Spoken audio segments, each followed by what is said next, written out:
Yo. Welcome in. Today is October 31st, 2022. Happy Halloween to the people, to the gambling community, the people trying to get some money on Halloween before you take your kids trick-or-treating. I know I'm in the category. I'm live right now on Twitter Spaces and on YouTube. If you want to share your plays, be sure to jump over on YouTube where you can leave them in, or you could request up on Twitter and just send me a question. I'll get to you guys as quickly as possible after I break down the card. Quick recap of yesterday, just real quick before we talk about today's games and today's slate, because I like to be transparent.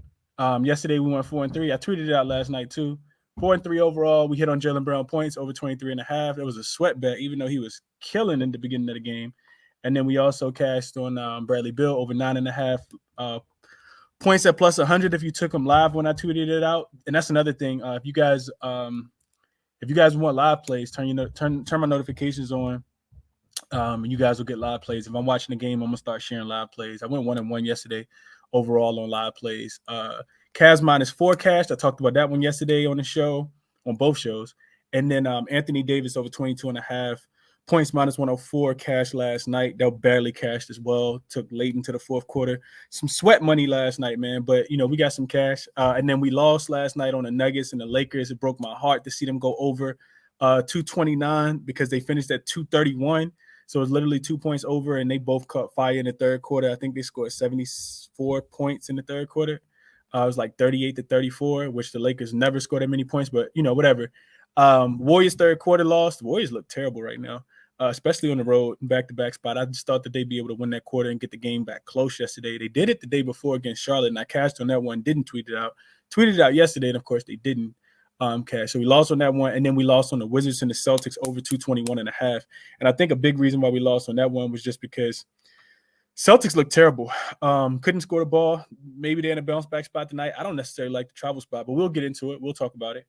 And that's off. So overall 0.67 units yesterday to the positive. And today we have a really funky slate, man. So I want to talk out some of these games with you guys. I also want to talk out, maybe some player props that you guys are looking at. Because sides and totals don't look like they're going my way right now. I mean, I wouldn't say sides and totals not going my way. I would say sides don't look. I don't feel strong about a lot of sides. And we just got some updated news about Terry Rozier and Cody Martin being out in this game. But sides are difficult to cap today. Put it like that. And we're waiting on a bunch of injury information. So I hate when the days like this and you kind of going back and forth and you got to look through everything multiple times. But neither here nor there. Let's get into it, man. Appreciate you guys for being here over in the YouTube section. What up, Free Minds? Don Play, what up? There's the normal ChrisBeCappinn background. Yeah, I got an exclusive background for the people in the morning too. Myron Kidd, my brother, my VA brother. What up, Myron? Yeah, I got it. So for the people who are joining the space for the first time, I'm doing a morning show called Cashed It with Chris, where I kind of go through early lines to get people, early value, kind of break the games down, let you guys know what I'm looking at. Sometimes I give out plays. This morning I didn't have anything official, but kind of looking at these games before, typically the night before. So I'm doing a morning show at 7 a.m. every morning for people who are interested. It's recorded on Twitter. It's recorded on YouTube as well, and it's available via Spotify and Apple Podcasts. So you guys just search for. And matter of fact, you gotta do that for me, man. Leave me a good 5-star review, man, for all this free information that I'm giving you guys. If you go to Apple Podcasts or Spotify and search for Cashed It with Chris, it's a W dot. It's not the whole width, the whole word width. You'll see the podcast version. So if you guys want to listen versus watching me on YouTube, then that's totally fine. And that's an option for you guys as well. Where we at tonight? Let's see what we on. What you guys got before I get started?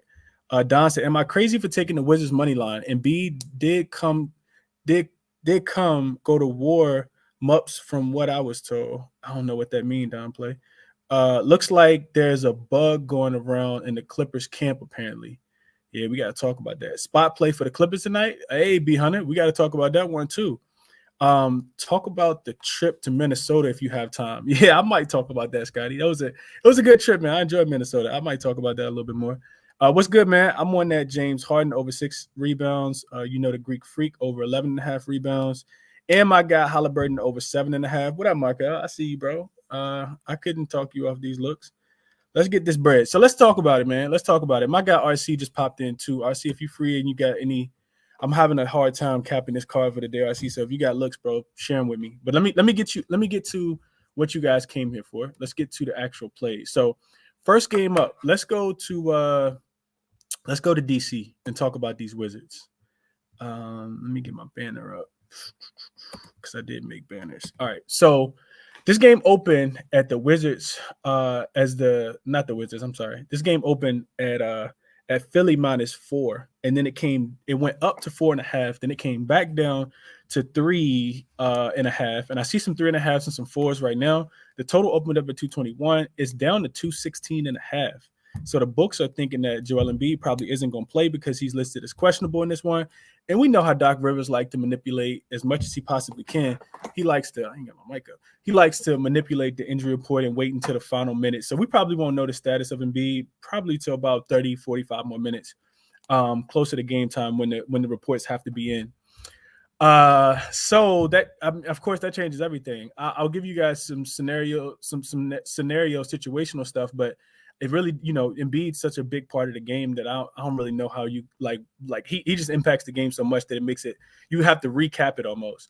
So what I'll tell you guys is for Philly, this is the third game in 4 nights. They're off the back-to-back wins against Chicago and Toronto, and this will be their last game of a 4-game road trip before heading home to host Washington on Wednesday. On the opposite side for Washington, this is also a third game in 4 nights. They come in on back-to-back losses to the Pacers and to the Celtics. And what's worse is the travel spot. So Washington, the Wizards, they played in Indiana on Friday. They come home to Boston on Sunday. And now, let me add RC real quick. Hold on, RC, because I don't have, give me 1 second. I actually got connected to my phone. I was supposed to be connected to my computer. So let me get my AirPod actually connected to my computer. Bear with me. It should take 1 second.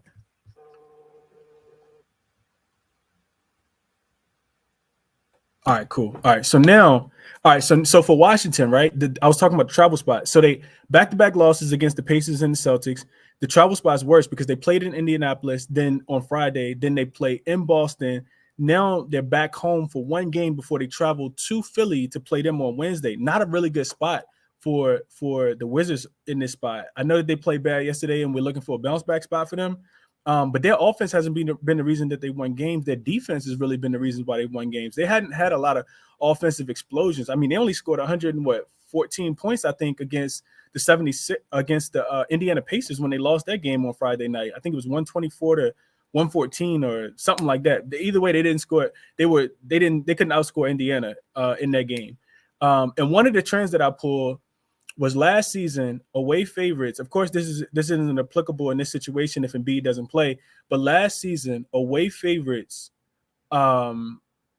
with more rest than their opponent, when the spread was when they were projected to win by between 4 and 7, they were actually 25 and 14 against the spread. That's a 64% hit rate if you blindly want to take the 76ers with Embiid coming into this game. That's where you can't really cap the player props. I tweeted out the other day, you almost have to take Maxey points prop over if Embiid doesn't play, because he goes off. The 76ers run at such a fast pace too. So I don't know what you guys, I think when my AirPod disconnected, it messed up, honestly. I'm glad you texted me, bro. So what I was saying was for Washington, I'm sorry about that. What I was saying was for Washington, this will be a third game in 4 nights. They're coming off the back-to-back losses to Indiana and to Boston, and the travel spot isn't good for the Wizards in this spot.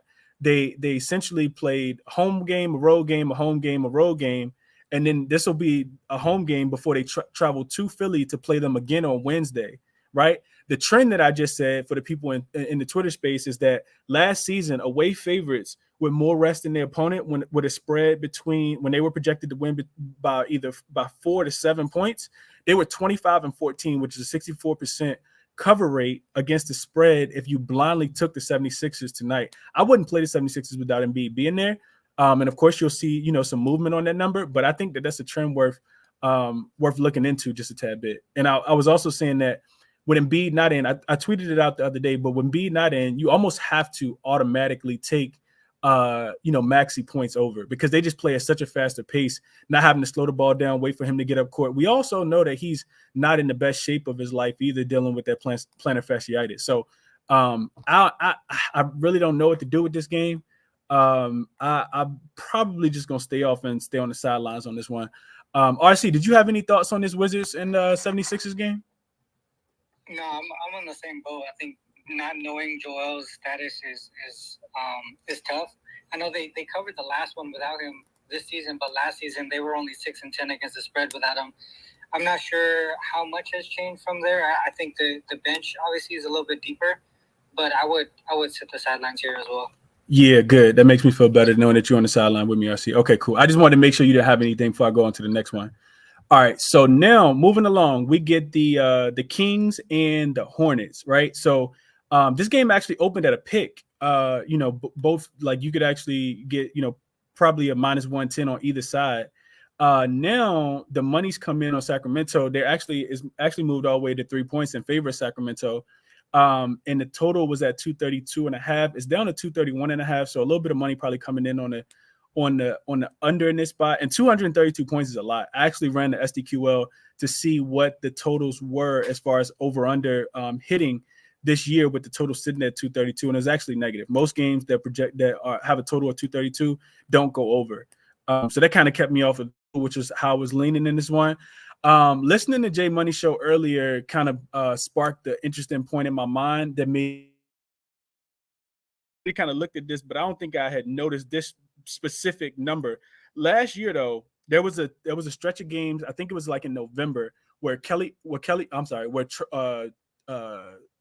Rozier, and I think, I don't know if it was COVID related or what, but they didn't play, and Charlotte looked really, really good in those games. And now we've seen the same thing. And I know for some people it seems a tad bit off, but the trend that I was running this morning when I was listening to Jay show was last year, Charlotte, when they didn't have, well, since last year, not just last year, but without last year and this year combined, Charlotte games, the Hornet games where LaMelo didn't play and Terry Rozier didn't play together, they were actually 7-1 against the spread last year. And then I'll give you guys this. So for the Kings, this will be the first game of a 3-game road trip after finishing a 2-game homestand. They're traveling from Sacramento all the way to Charlotte, so it's a different time zone, also a different start time for the game. They beat Miami, so they're coming off, probably feeling good about themselves, getting their first win the other day. But they beat Miami on Saturday for their first win of the season, and they play in Miami on Wednesday. On the opposite side, Charlotte's coming off the overtime win against the Golden State Warriors on Saturday. This is the second game of a 2-game homestand for them before they travel to Chicago to take on the Bulls on Wednesday, right? Rozier just got ruled out. LaMelo is already out as well. And what I'll tell you guys as far as history between these two teams is the Kings typically struggle in Charlotte. They're 0-4 ATS in their last 4 meetings, and Charlotte and only 1-6 overall versus Charlotte, no matter the site in the last 7 games. We know Charlotte doesn't play much defense. They're ranked 21st, allowing 116 points a game. But Sacramento doesn't play any defense either. They're ranked 23rd, and they're allowing 118.8 points per game. So this is another spot where I don't really want to get too much involved on a side. I would love to, find enough information to make me want to back one of these teams, but I feel like Sacramento is the better team. But I can't count Charlotte out just because of how well they've been able to play. And guys like Dennis Smith Jr. I've been watching these Charlotte games. They played really well against Golden State. They've also played really well against the Knicks, right? So like they have been really challenging these teams that we know that they beat Atlanta last Sunday. So what I did play though, and I'll give this to you guys, De'Aaron Fox, and I put this in I'll tweet the link out. But I put this in the chalkboard community that myself, Ronald, and Finesse the Books all kind of co-run together. I posted this earlier. De'Aaron Fox, I'm on his points tonight. I like his points a lot. I think this is kind of square play, but square plays do cash. His points is 25.5. I put 1 unit on his over 25.5.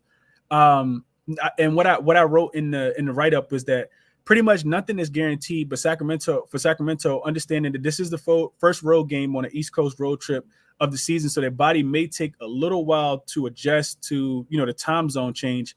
But Charlotte is allowing 29 points to the point guard position this season. That's the fifth most. And he scored 26 points 4 times already in 5 games this season. I also like that Fox didn't go over in his last game because I think that'll make him a little more aggressive in this game too. I think he only scored 17 points in his last game against the Heat on Saturday. Fox also has a 31% usage rate, which of course ranks first on his team, but that's 14th amongst all players in the league. We've seen Fox be extremely aggressive. And then as far as pace, if I'm taking somebody points over, I do want it to be a pace up spot, right? So you get Charlotte playing at the 11th fastest pace and Sacramento playing at the 6th fastest pace, with a total being at 231. Projected points. I think there's plenty of points that should be scored in this game. And I wouldn't be surprised if Fox finished with 30. So I am on Fox over 25.5 points at -125, 1 unit play for me. RC, you got anything in this game, bro? Yeah, the only thing that I'll add is I do think the Kings are the better team, but that travel spot going all the way from Sacramento to Charlotte is tough, and then they got to play Miami, sort of like a little sandwich spot. One thing about the Hornets is they're playing really good defense right now, and they're rebounding the ball, which is something that the Sacramento Kings lack, is rebounding. So to me, I mean, we can see a lot of second chance points. Tough shots from the Kings side as well. So if I was to play it, I mean, I know. So like I said, Kings are the better team. It's just a bad spot overall for this Kings team. I could see them struggling offensively. They could either win or lose, but I think they would probably go under their team total. That would be the way that I look. The Kings team total under, RC? Yeah. Just because of the travel spot and Charlotte's being able to play defense as well as they have? Yeah, exactly. I like it. They're not going to get a lot of second chance points. They're 27th in offensive rebounding, and Charlotte's 5th in overall rebounding. So they're gonna struggle getting second chance points. They're gonna struggle against the defense that Charlotte's really focused in on because they don't got no offense. So that's how I would look at it. Right. Okay. Now I like that look, RC, and I'm glad you brought that up, RC, because one thing I was looking at right before as I was capping this game was Nick Richards. I don't know if people are familiar with Nick Richards. He's the big center for Charlotte in this spot. He's humongous. This dude is like, he's massive. He's playing about 20 minutes a game. I've been watching Charlotte play a lot. This dude's been dominating the rebounds, and he's actually been scoring too. I think you can get his points and rebounds at 15.5. And I want to say he's cleared the number 4 of the 5 games for Charlotte. He doesn't get in foul trouble, which is something that I'm typically looking at if I'm taking a big man to go over their points and rebounds. And it's just what RC said. I think Charlotte is the better rebounding team in this spot. The Kings do have Sabonis, but he's, they lack rebounding, additionally besides him. So I was looking at playing that. I didn't play Nick Richards. Most of the time I don't play 2-player props in the same game, but I think that's a pretty good look as well. Bookie Bully, you got something in this Kings game? Yeah, I'm actually on that Fox points too. I really like that. I was going to add, Charlotte is also allowing the 5th most free throws allowed to point guards according to FanDuel position versus defense rankings.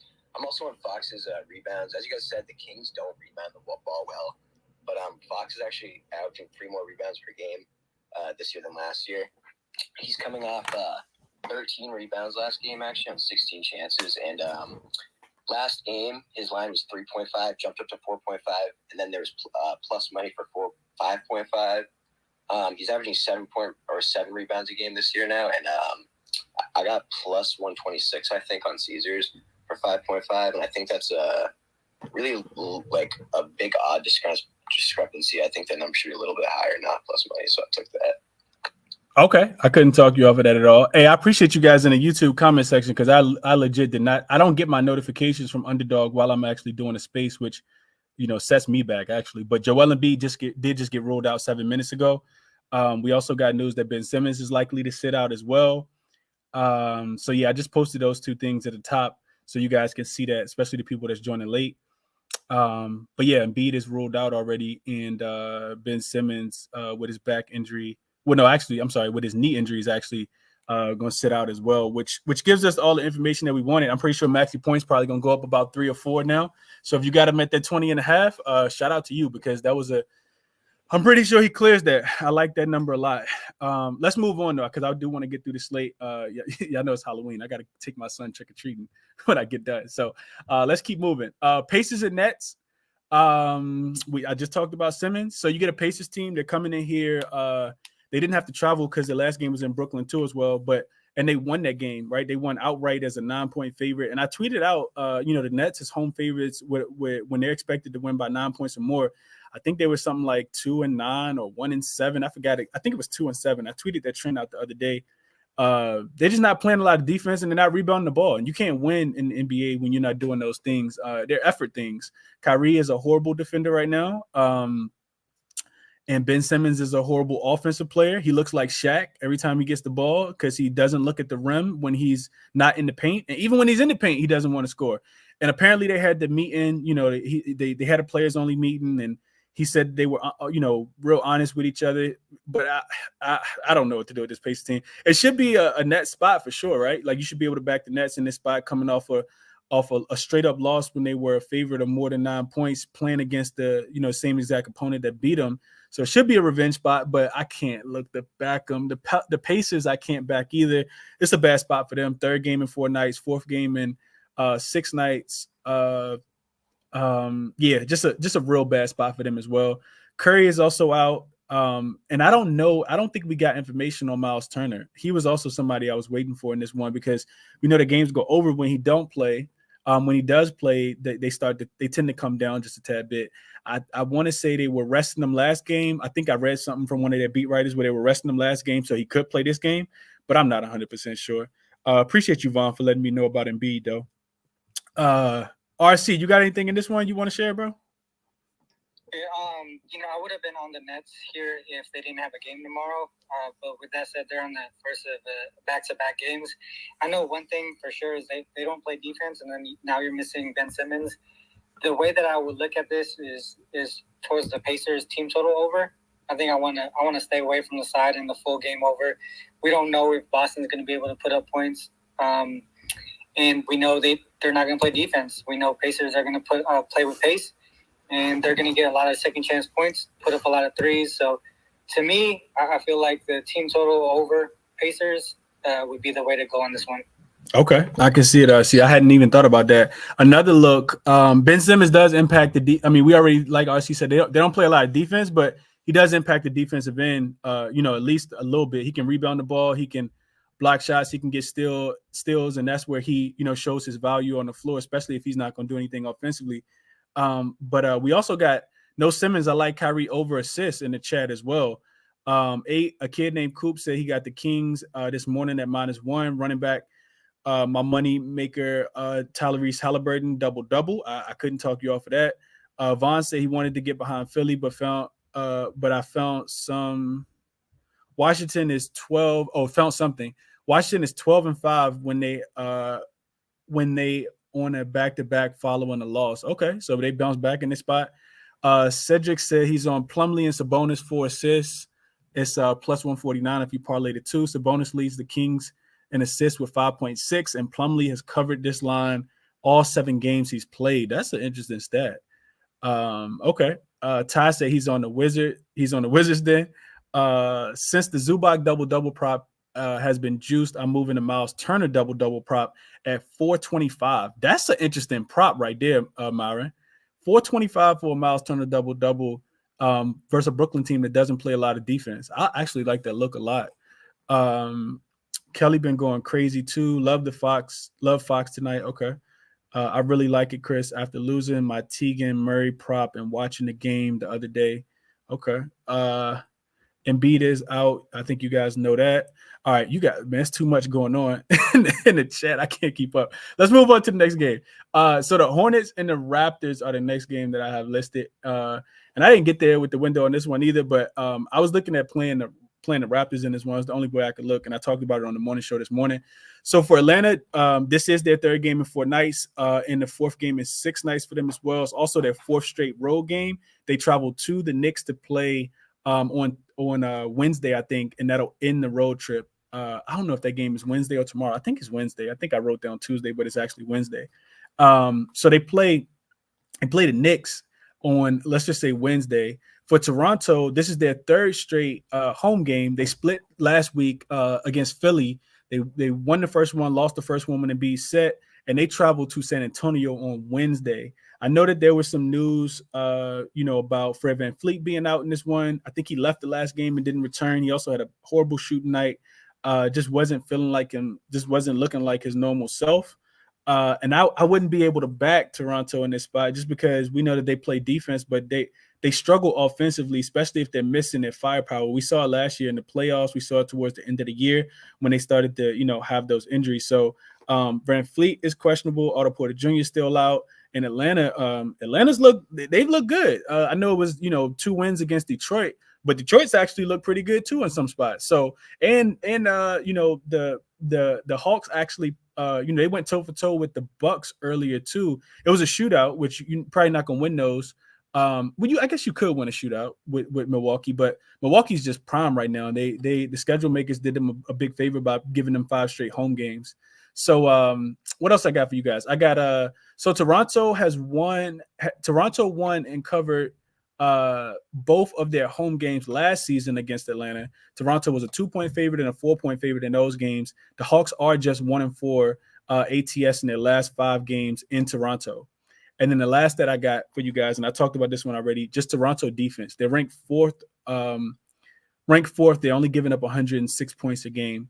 I don't know what the stat is, but I want to say when teams are playing their third game on the road, it's typically a letdown spot when they play 3 straight games on the road. I think I ran the SDQL, but I just didn't jot it down in my notes. I want to say the total typically goes under, and I'm pretty sure now that I say that some money on this game probably came in on the under. Let's see. 223.5 is down to 221.5. 222s as well. So yes, a little bit of money's coming in on the under in this spot. I don't have anything official on this game. Like I said, I really wanted to back Toronto in this spot, but I won't be able to do so until, I can get that news. We also see, let's see what the line is now. So open at 3.5 in favor of Toronto is, open at 2.5, open at 3.5, down to 2.5, but I also see some threes. So I'm not officially on this one either. RC, you got any thoughts on this one? And anybody else, if you guys got thoughts, y'all can crest up. I just want to get RC's thoughts while he's here. Then we'll go back through all the games if you guys got official plays. Ski, I see you just joined too, bro. If you want to come up, you definitely can. All my sharp guys, if you guys want to come up, y'all definitely can. RC, what's your thoughts on this game? You got anything? Yeah, tough travel spot, tough fatigue spot for the Hawks here, and I want to focus in on that first half, just because they're gonna have some tired legs early. Traveling to Toronto is just tough overall. Even if VanVleet don't play, I feel like they should bounce back here off of that ugly game on Friday. So they're pretty rested. They got that loss in kind of a motivation spot here for them. To me, first half is the way that I go. I put that in at -1.5. Regardless of whether or not VanVleet plays, I think they get it done. They have a lot of length in the front court, and that's something that the Hawks struggle against. There's going to be lineups today where, especially if VanVleet don't play, there's going to be lineups today on the Toronto side where everyone's 6'8" and up, and that's going to be tough. That's going to be tough for Atlanta.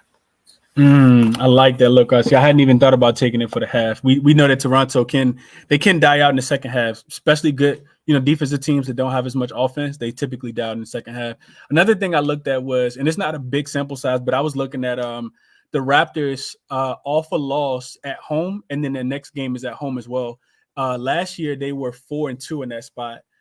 So like I said, not a big sample size, but they were 4-2 against the spread. And Fred VanVleet just got ruled out. So if you like that number, you'll probably get it at a better line right now. That literally just came through from Underdog. Fred VanVleet is ruled out in this game. Just some updated news that's going to affect things just a tad bit. Anybody else got thoughts on this one? If not, let's keep it moving. Then I will double back around and I'll open it up to you guys. So moving along, Pistons and the Bucks. This is actually a game that I'm really, really close to putting a ticket in on. You get a Pistons team that's coming in here on the second night of a back-to-back, real bad travel spot for them. They beat Golden State yesterday, but they had to exert a lot of energy because Golden State didn't lay down. We saw, I don't know if you guys watched the game. I was watching. Jordan Poole actually caught fire yesterday. in the third quarter. I think he went on a 9-0 run by himself, and he hit this one pull up 3-pointer where it was like 1-on-4. That was crazy, and they ended up calling the timeout. But anyway, neither here nor there. The Pistons exerted. I think Cade played 39 minutes yesterday. Their starters played heavy minutes. Not a good travel spot, especially when the back-to-back is home road. And you're going to Milwaukee. They played 4 games in a row at home. This will be their 5th game in a row in a row at home. Of course, you get a big spread. Opened at 12.5. Total opened at 228. And let's see where we are now. We are at 228 and 12.5, 224. So some money's come in on the under, which makes sense because Detroit's not a good offensive team. Probably wish I would have jumped on that. And the spreads went from 12.5 to 13. I see all 13s in total coming down to 224.5. I actually probably look towards the under on that too. So what I got for you guys, I got for the Bucks, this will also be their third game in 4 nights and 4th and 6th nights as well, but they've all been at home, right? The Pistons beat the Bucks last year in Milwaukee too. They beat them 115-106. So this could be a revenge angle. And in that game, I want to say that the Bucks had all their players too. Giannis played in that game. Chris Middleton played, and I want to say Drew Holiday played in that game too. So I don't know if they got this one circled or not, or if they just plan on running through everybody because that's what they've done. The Milwaukee Bucks are 5-0 straight up, and they're 5-0 ATS, and they've already covered one double-digit point spread against the Houston Rockets. They beat the Rockets 125-105. I think the line was a -12 in that spot. So you get a Pistons team that's 2-7-1 ATS in the last 10 meetings in Milwaukee. This is typically a spot where they struggle, even though they won outright last year. And the Pistons are also 3-14. 3-14-1 ATS in the last 18 meetings between these two teams, no matter where they play, right? Also, you get a Pistons team that ranks 22nd in offense. They're only scoring 112 points per game. And they're shooting just 43% from the field, which ranks 28th. Meanwhile, Milwaukee's defense, that's more than they're, obviously the more rested in this spot, more rested team that's not on the second night of a back-to-back. They actually rank first in defense. They're allowing only 103 points per game, and they have the best opponent field goal percentage in the league as well. Detroit's defense, on the opposite hand, ranks 28th. They're allowed 122 points per game and allowing teams to shoot almost 50% from the field. The Bucks are also the best rebounding team in the league, and the Pistons rank 26th in rebounding and opponent rebounding. So this spot has Bucks written all over it for me. I'm just worried about a motivation spot for the Bucks in this spot because you get such high numbers. Typically, I don't like to take first quarters or first halves if the spread is more first quarter more than a basket, because anything can kind of happen in the first half. But and the line for this one actually came out at 4.5, which is a little too rich for my blood. But I actually still kind of consider. I got it written on my short list, and this is the reason why. So last season, the Pistons coming off a home win when their next game was away, and it was on a back-to-back with no rest. They actually lost the first half by 7. The average first half was 59 for the opponent and 52 for them. Last season, the Bucks as home favorites, when they were the more rested team that came out early and they dominated in those spots, right? They won the first quarter by an average of 5 points. They won the second quarter by an average of 10 points. And we know that the Bucks first half was a trend that we backed a lot last year. They won the first half by 10 points in this spot. So while if you take this spread, I think the spread is like 7.5 or 8. The trend actually backs the Bucks being home favorite, more rested, to cover this spread in this spot. So that's the way I'd be looking. Like I said, I put it on my short list, but I hadn't played it yet. I looked at the numbers and said, oh my God, I don't really want to lay 7.5 or 8 points in the first half, but I think it's the right play. They're winning. So Bucks, what I got written down. They're winning those halves by about 7 or 8 points in the first half based on those numbers. Then another trend that I looked at, RC, you'd be proud of me, bro. So since 2018, teams who were previous home dogs that won and are now away dogs, because of course the Pistons won yesterday as underdogs at home. Now they're away underdogs on the road with no rest, where the ATS margin was more than 10. So they were projected to lose by 10. They're losing those games 117-98. That's a 19-point margin. And they're winning the first half by 9 points in that spot. So those dogs that won on the previous day as a home dog and then have to travel on the road, and they're an away dog of more than 10 points. They're losing that game by average of 19 points. That second game, they're also losing that half by 9 points. So that was something that I looked at in a really strong trend that dates all the way back to 2018. The Bucks the only way I could look in this spot. Like I said, a bad travel spot, but I didn't play this one either. What RC, you got thoughts on this one? Joey, I see you up too, bro. I'm gonna come to you next. RC, you got any thoughts on this one? Yeah, I think me and Joey about to be on the same boat, though. I think really everything is pointing towards the Bucks in pretty much all areas: spread, team total. One thing that I was looking at is just how successful the Bucks have been since 2018 as double-digit home favorites. They're hitting at like over 60%, one of the best as double-digit favorites since then. And if you add to the fact that their opponent is playing the second leg of a back-to-back, they're 11-4 against the spread, 73.3% hit rate since 2018. The biggest thing to me though is really the team total. Like you said, there's that motivational factor because they're playing one of the weaker teams in the league for the Bucks.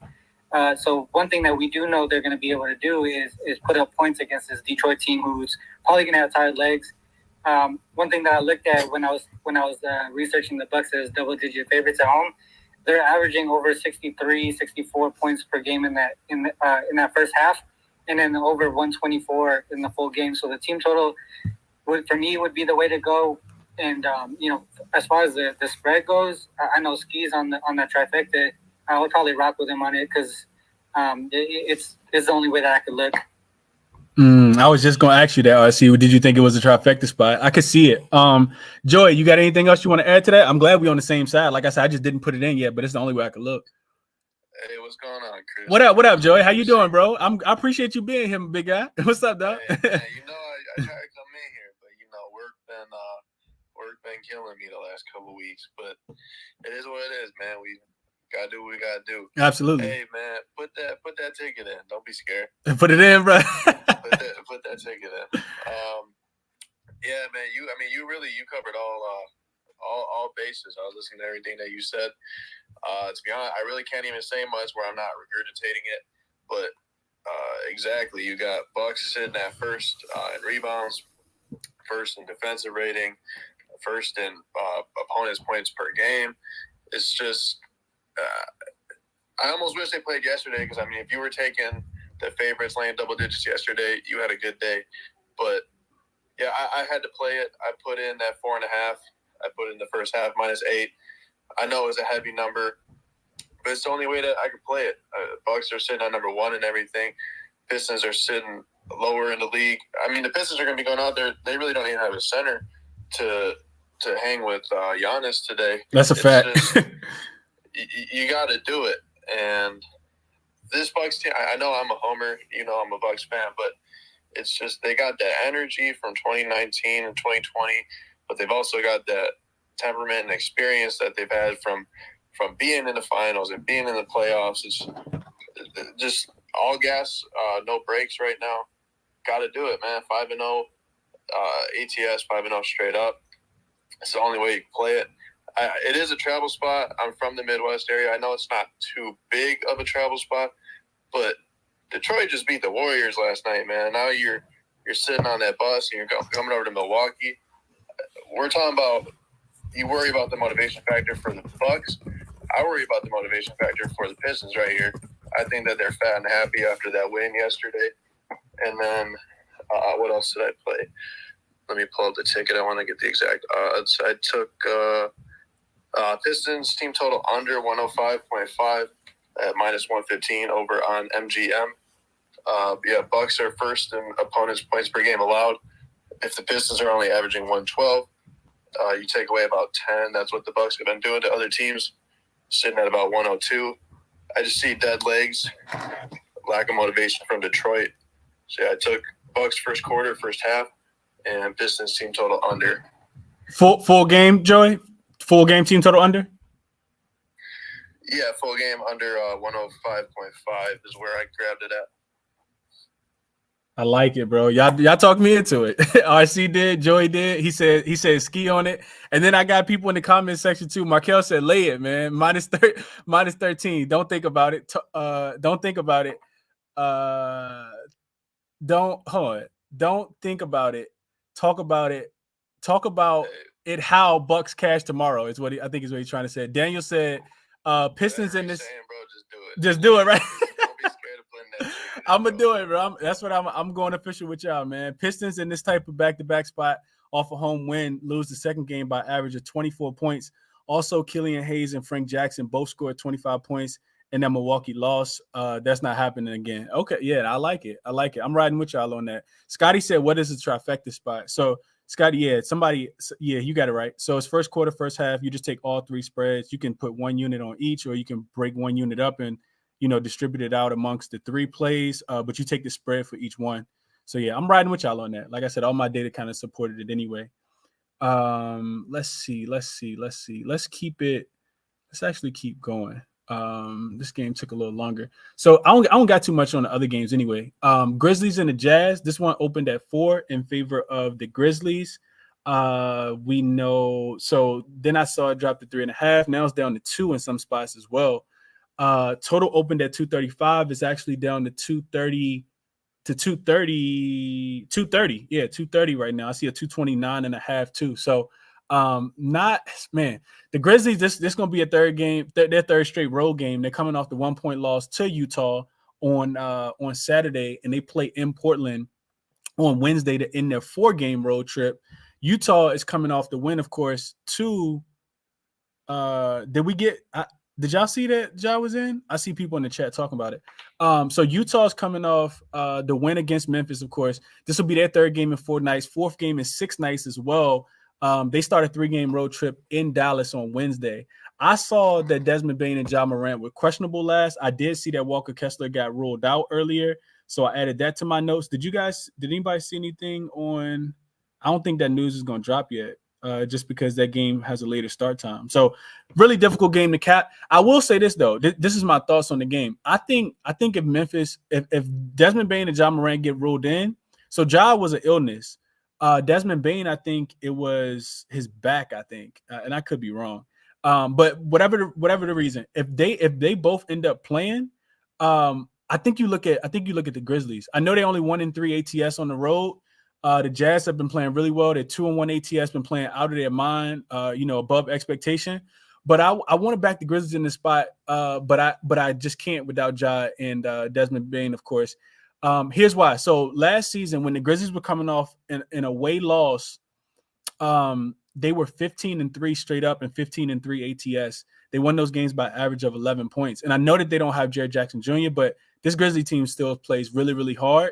And we've seen them play, extremely well in spots like this.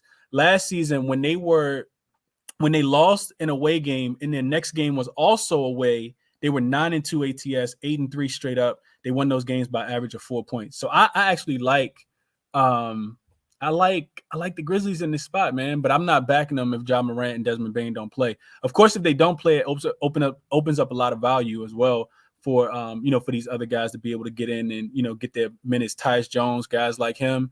A lot of opportunity opens up for people on this team. For Utah, I didn't really look to back them at all in this spot, or player prop wise. So that's what I got on this one. Joy, you got any thoughts on this game?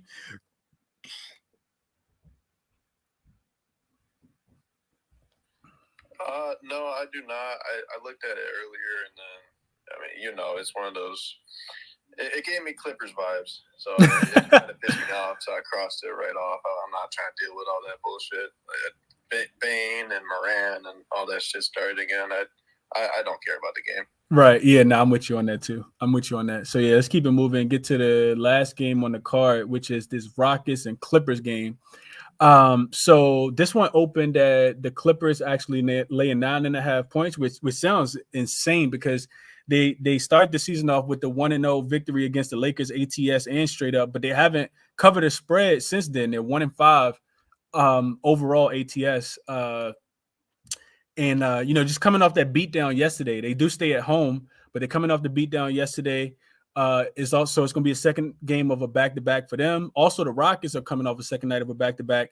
They didn't cover the spread last night in Phoenix because they ended up losing by 15 last night in Phoenix, 124-109.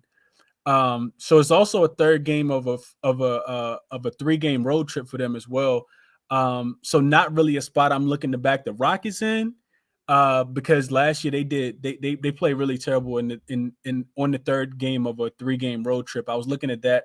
I don't think I wrote it. Yeah, I did write it down. So last season, when the Rockets were coming off 3 straight road games, they were 2-13 straight up and only 6-9 ATS, losing those games by average of 9 points, which makes this a difficult game to cap because the spread is 9 points. When they played on their 4th straight road game, which that'll be the case today, they were 1-7 in that spot and only 3-5 ATS, losing those games by average of 9 points as well. They only scored 103.5 points per game in that spot. And that's what I was looking towards the under. I know it opened at 224, it's down to 223.5. Still some 224s out there.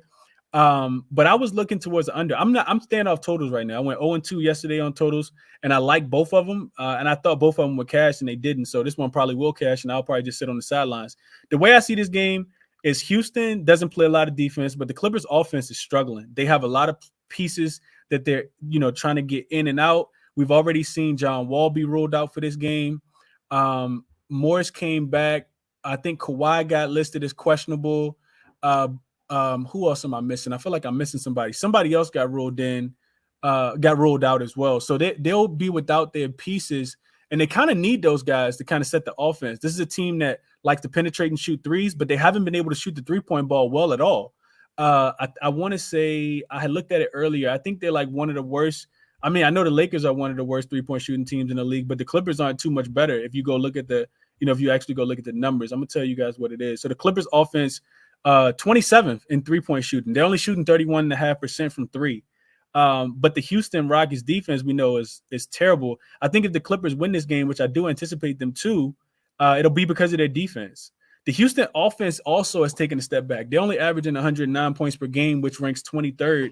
They're shooting 42% from the field, which ranks 30th. And they're shooting 34.6% from 3, which ranks 21st. So for me, it kind of feels like the Clippers get a spot where you want to buy in on them. You want to buy the Clippers when they're coming off, when they have a team that's struggling to score. We know the Pelicans offense actually one of the best in the league. So this will be a spot that I'll be looking to back the Clippers, but I can't, 0-5. I'm not into guessing. I think you guys know that by now.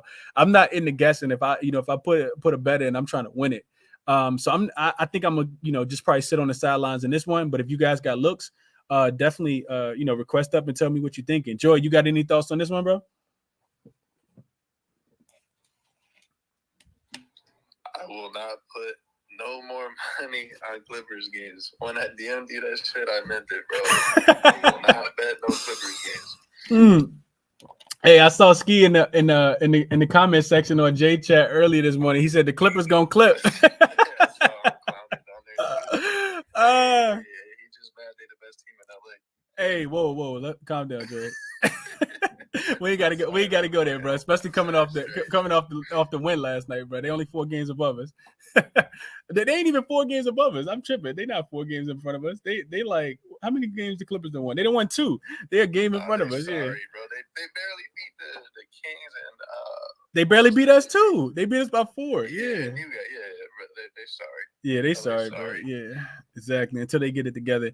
Bookie Bully, I see you requested back up, bro. You got anything you want to share in this game or any other games? And you guys can feel free to request up. At this time, like, send me a request if you guys got plays you want to talk about or questions that you want to ask.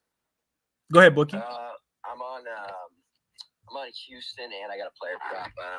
That third player you were forgetting was I think it's Covington. Yep, so that's who it was. Covington, John Wall. It's not a great spot for the Clippers. I think Stat Muse posted it the other day. Clippers are bottom 10 in offense and defensive rating, but they're on the 10 line. But still, it's just not great. Yeah, Boogie. Can you hear me? They're weird. Hey, you breaking up just a tad bit, Bookie. I don't know if you're in a spot where you got bad service, but you sound like you're in the Matrix. If you can hear me. Nah. Tunde, I think I'm pronouncing that right. I want to kick it to you, bro. You got to look. Hey, it was good, Chris. How you doing, bro? I'm doing well. Appreciate the request up. Absolutely. Yeah, I'm off this Clippers game entirely. This I requested up just to give a look about the Toronto game. Okay. When Van Fleet's out, it's usually, I know they do like point Scotty, but I'm on Siakam tonight, points and assists. He's hit last 5 out of 6 games with Van Fleet, and he's currently, I think he's averaging about 8 assists per game, even with Van Fleet in. I think it's a motivation spot for them as well, coming off that loss at home to Philly. And I'm also on their first half as well. I just wanted to give that up. Hey, I love that play, bro. I was actually running that play last year. I totally forgot about taking Siakam assist when Fred VanVleet went out. Too many things going on in my head at the same time. But yeah, you're right, bro. I actually wrote that down. I'm probably gonna ride with you on that.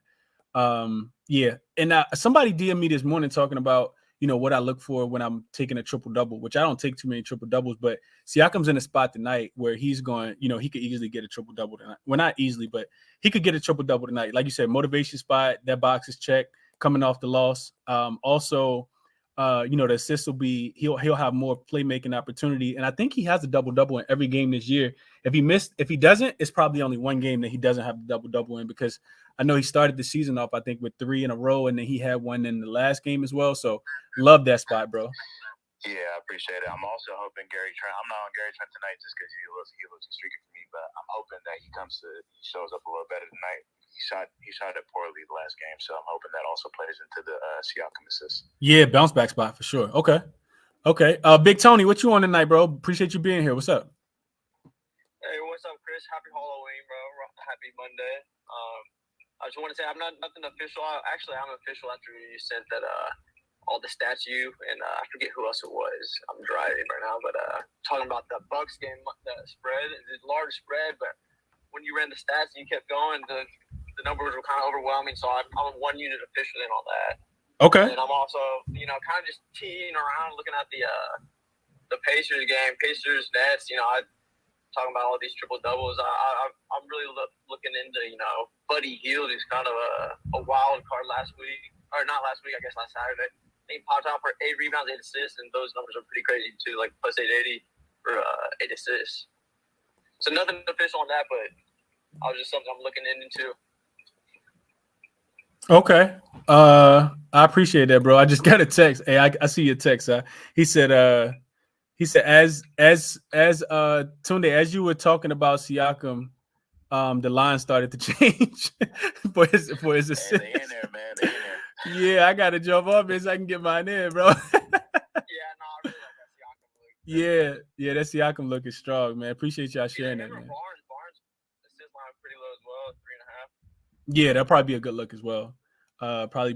as well. Atlanta likes to get out and run too. They like to push with Trey and score in the half court as much as they possibly can. Bookie, I got you back up, bro. I know you have your service had dropped earlier. What's going on? Yeah, I just want to get this out real quick before we get out of here. But so interesting look on Paul George today. I saw a couple people over his rebounds today because obviously Covington, Kawhi out. But so with Kawhi this season, he's Paul George is averaging 8.5 rebounds per game. But without Kawhi, he's only averaging 5.3.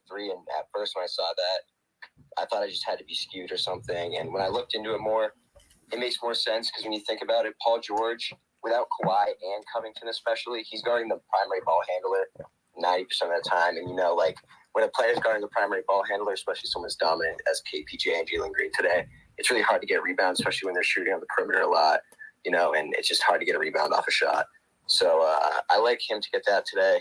And also, Clippers are playing at the 6th slowest pace, and surprisingly this season, Houston's playing at the 12th slowest, and it's 7.5. So I think 8 is just kind of a lot, especially coming off 3 last game and only 5 chances.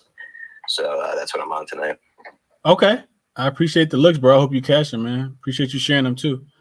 Anybody else got anything? HB, my fault, bro. What's up? How you doing? Yeah, we're gonna look good. So I'm on Keegan Murray, hopefully with threes. I don't really have the stats with me. It's just something it was all over Twitter this morning. So I was like, I just took it. The value was great. I have a question. What do you think about James Harden? Now Embiid is out. So James Harden, because he had 2 bad nights over threes, like he shot 0 for 5 both games or something like that. So you think he's gonna be more aggressive because Embiid is not there, or he might just like, with the assists, he's like what he did 11 assists the other night. So I guess my question is, what do you think is the better pick? Do you think he'll be aggressive tonight and start firing, or he's just gonna be passing the ball more? Man, it's James Harden, bro. I have no idea. I have no idea, bro. Because I can see it from both angles, right? Like I understand what you're saying, like he's due to have some positive regression, but the Wizards are also in a motivated spot where they should be, wanting to play defense. Bill talked about how bad the defense was against the Pacers the other day, and we knew they wasn't going to stop Jaylen Brown and Jason Tatum yesterday. That's why I gave out Jaylen Brown over 23.5 points. But James Harden has that same capability to be able to score. Not like Jaylen Brown, Jason Tatum. I don't want people to think saying that. But I do feel like he could be aggressive and get his numbers today. You also get a Wizards team on the second night of a back-to-back. So Harden is just real hard to cap, man. He's extremely difficult to cap. So I don't really have I just look at Maxey. I think Maxey, is like 100 times faster than James Harden. I think he'd be the guy that I'd be looking at in that spot, even with his, his line going up.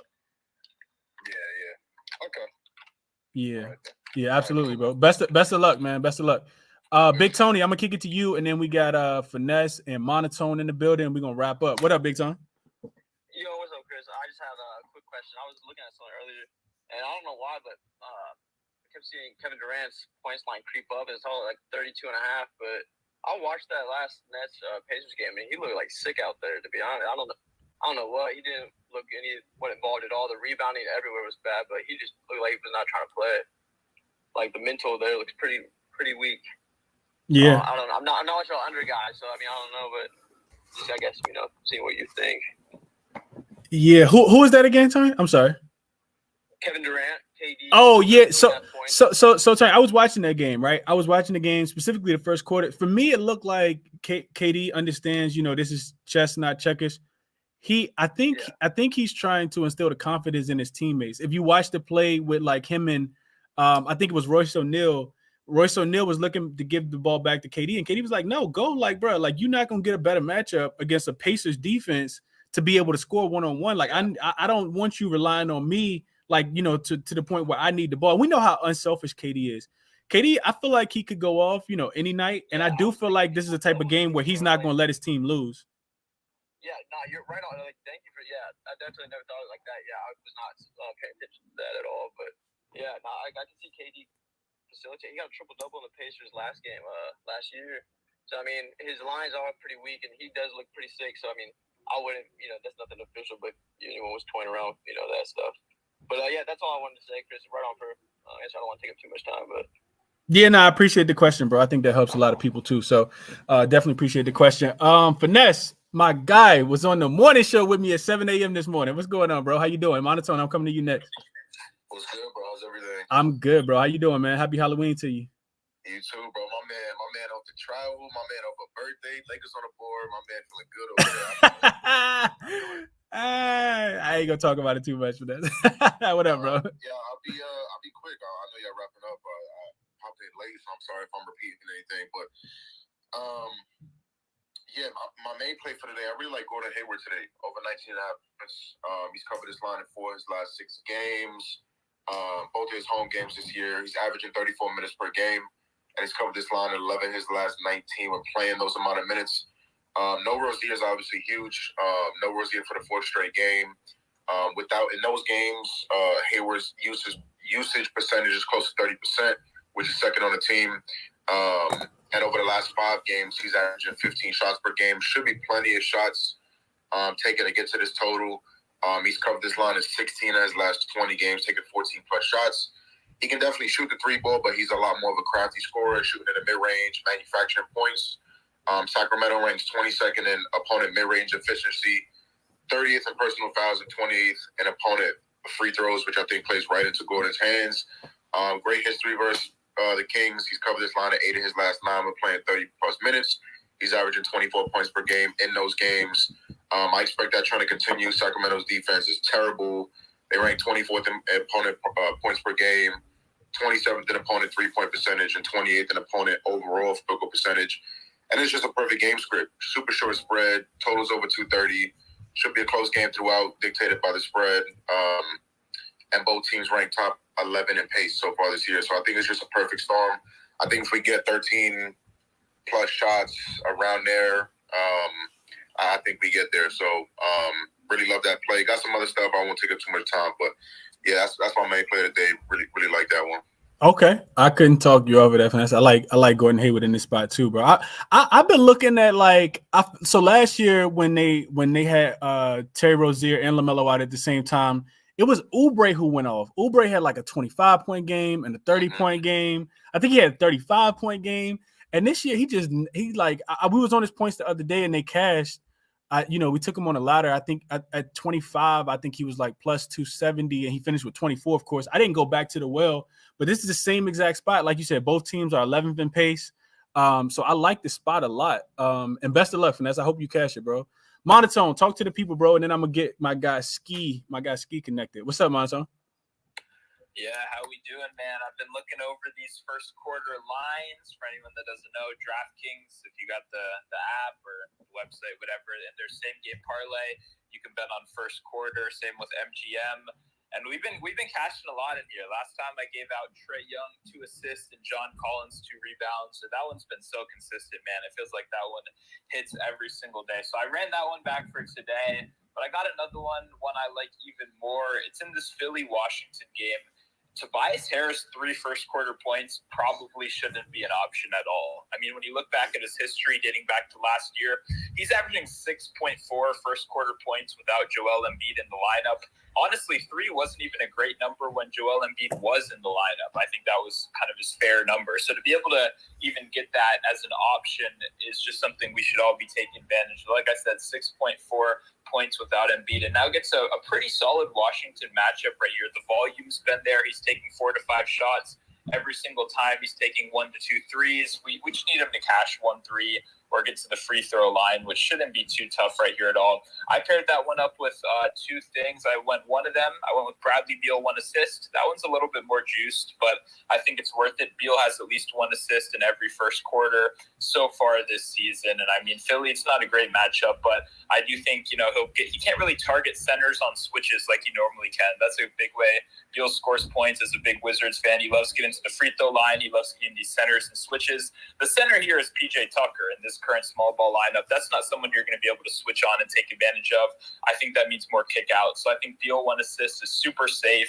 That one's a little bit more juice. The other one I paired it with that's a little less juice is James Harden, 2 first quarter assists. Same kind of thing, right? That Joel Embiid usage is off the court now, averaging over 3 without Embiid in his career with the Nets. I just think it's a good spot overall. I think Tobias Harris should be able to knock that down. So if you've got DraftKings, same game parlay, go Tobias Harris, 3 first quarter points, and then pair that up with Beal 1 assist or whatever else you guys like in that game. Okay, I like the look. a lot, and you're right. Them joints do be cashing. So I appreciate you sharing that, Monotone. All the first quarter plays definitely be cashing at a really high rate, bro. So I appreciate you coming in and sharing that knowledge on Tobias for sure. Let me kick it to my guy Ski. Ski, what's up, bro? What you official on today, man? Hey, what up with you? I'm good, bro. How you? I got a hell of a lot of plays, and it's too many to name. Name them joints, Ski. People trying cash, bro. You've been giving out bangers, man. Just go through them. Go. It's like, nah, I'm messing with you. Share as much as you want, bro. You got somebody in here I know who's called Rebound Guy, right? Mm-hmm. I've been digging the rebound props lately, so I'm gonna share a few rebound props. One, I just kind of made just because of the news, and y'all was just kind of talking about, man, PJ Tucker gonna be playing center. I think I gotta go with Kuzma rebounds at 7.5. It was around even money. I'm not sure if it's moving anytime now, but it hit the last 2 games, and he's more than capable, especially if the Wizards try to match up with them and play small ball lineup. I think he'll be at the 5. So 7.5 rebounds for him. I like Sengun for the Rockets, over 8.5 rebounds. He's hit that every game this season. He's averaging 10. And for the Clippers, they've allowed 9+ rebounds to opposing centers and power forwards in all games this year. So I like that one too. And the last one I like, I'm forgetting that. The Pacers game. I like Jalen Smith over 8.5 rebounds. We rocking with him again. Miles Turner is back this time, but Jalen Smith been getting more minutes. And we laddered him up to 10.5 last time, and he got 14 this same matchup. So I'm just gonna rock with the 8.5 this time, and that's the 3 rebound props I'm going with. Nice, Ski. Yeah, I definitely told you on that video, man. Make sure y'all give Ski a follow if you're not doing so already. He dropped the YouTube video on Saturday, and I was actually leaving the airport, just got back in VA, and coming from DC, and I saw the video, and I was like, yo, everything in it. Ski always say 1 + 1 = 2, and for me, 1 + 1 = 2. So I told you, Ski, without even telling you, without even double checking. I was like, yeah, all this makes sense. So I told you, bro. Appreciate you on that one, because I cashed with you on that. And appreciate you, bro. Absolutely. So Kuzma over 7.5 rebounds, like that look a lot, Ski. Sengun over 8.5, and Jalen Smith over 8.5 as well. We also just got news that Brook Lopez posted 3 minutes ago from Underdog has an illness, and he's a game time decision. If he doesn't play, I think Bobby Portis, probably his PRAs in general, is a good look, because I'm pretty sure he'd probably be the guy to slide in and take a lot more of those minutes, Brook Lopez minutes. So that's something else that I'll mention as well. Real quick, let me get Vaughn up, and then we're gonna get ready to get up out of here. And I'll try to get Slim Slay Jimmy too. What up, Vaughn? Oh shit, my bad, bro. You hear me good? Yeah, you good. All right, man. I'm in the car, so I'm gonna be kind of quick. So I'm on a couple of the guys are already on. Just use finesse, all finesses points, and apply them to Kelly Oubre. So I went with Kelly Oubre. I think I got it at 16.5 tonight. Same thing with Ski. I went with Sengun, rebounds at 8.5. He can hit that line in every game. Definitely a trend that's going in the right direction. Hold on, I'm sorry. I took Miles Turner rebounds. I got it early at 6.5. Ever since he came out and said that shit about the Lakers should trade for him, I think he's about to go out and kind of try to show his value. So I like that one. I took Maxey. I took a light ladder on Maxey. And my favorite player tonight, Sacramento and Charlotte. First half at 18.5. Only thing that scares me is Charlotte is first defensive 3-point percentage. Surprising as hell, I know, but everything else kind of leads us in that. But again, 2 top teams in pace, 2 of the top teams in scoring. Sacramento, I think you talked about it. They like bottom 7 in almost every defensive category. Yeah, man. So I really like that one. Let's see. And we going back to the well, man, with Halliburton points and assist combo as well. I got it at 28.5. Cashed in every game. I don't see a whole lot. I don't see Brooklyn looking to play any type of defense to stop anybody, man. So those are a couple of the plays that we on tonight, bro. Okay. Hey, I appreciate you sharing, Vaughn. Best of luck, my brother. Slay Jimmy, I got you up, and then Jay Cut, and then we getting up out of here. Slay Jimmy, what's going on, bro? I'm good, my boy. Chris, how you doing? I'm doing pretty good, man. Long time no talk to. I hope everything been good with you. Yeah, everything is good. So I have a couple of plays for tonight. My first is for Sadiq Bey, Pistons, Bucks. He's always going up against Bucks. I think he averages like 20 to 22, 23 points against Bucks on an average, and he's been playing so well this season, making some very, very nice buckets. So I have Sadiq Bey on my sleep. I have Matty Tyrese, Sixers against Wizards. Embiid is out. I don't really see Harden the guy turning up, against Embiid's absence. I think I'd rather go for Tyrese. And then I have let me check that real quick. Okay, I have the Aaron Fox for Kings against Charlotte. I have him for 2 3-point field goals. 2 3-point field goals. And then my last one is for KD. KD actually looked very, very sick last night. It was very sluggish. But then I think I saw him make only 1 3-point shot last night, and I just see him, turning up a little bit more tonight. I'm making at least 2. So I have that one too on my bets on my sleep for KD to at least 2 3-point field goals. And those are my 4 best picks so far. Okay. Hey, best of luck, Slim Jimmy. Appreciate you being here, bro. Slay Jimmy, I'm sorry. Yeah. Absolutely. Absolutely. Jay Cut, I think it's your first time on the show, bro. If you got anything you want to contribute or a question you want to ask, if the mic is yours. I'm cool. You good? Okay. All right. Cool. All right. Well, that's it, man. Yeah, that's it. I'll go over one more time. I'll go over my officials for you guys who jumped in late. Everything is recorded. It's over on YouTube. Link is in my bio. To all the shows. I'm doing 2 shows a day. One in the morning at 7 a.m. Cashed it with Chris, and then we're doing the ChrisBeCappinn NBA show in the evening times, 5:15 every single day. So be sure to tap in with me if you can. We just talking NBA. We trying to get some money collectively. Just beating the books is always the goal. So officially, I am on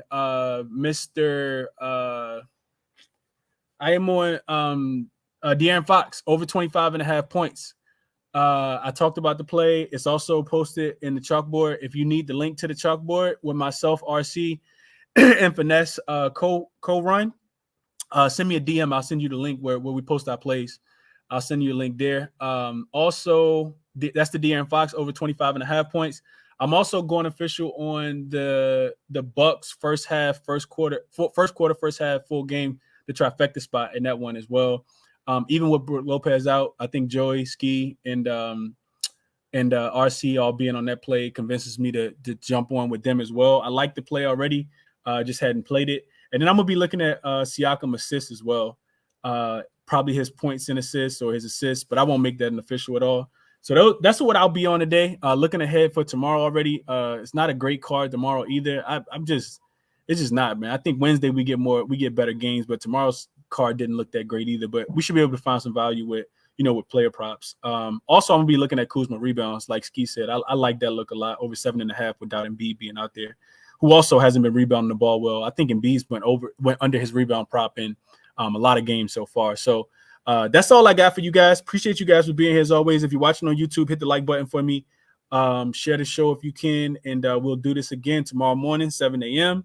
And then tomorrow evening, 5:15 as well. Appreciate you guys for being here. Best of luck on all your action tonight. I'm out.